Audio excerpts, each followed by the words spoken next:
এখন আপনাদের সঙ্গে কথা বলছি ক্যান্ডি ক্রাশ লোনের জন্য। এটা প্লে স্টোরে তো পাবেনই না, তবে এটাই যে লোন নিয়েছে সেই ফেসেছে।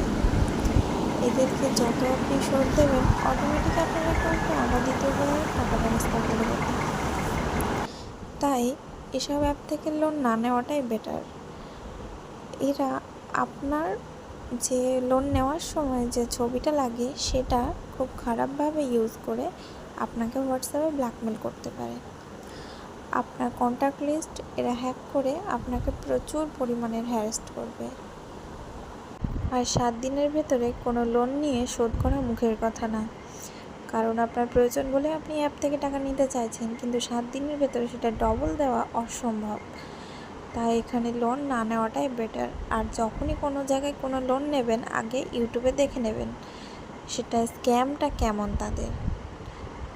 তো কোন কোন অ্যাপ থেকে লোন নিলে আপনি এই ধরনের স্ক্যামে পড়বেন না সেটা আমার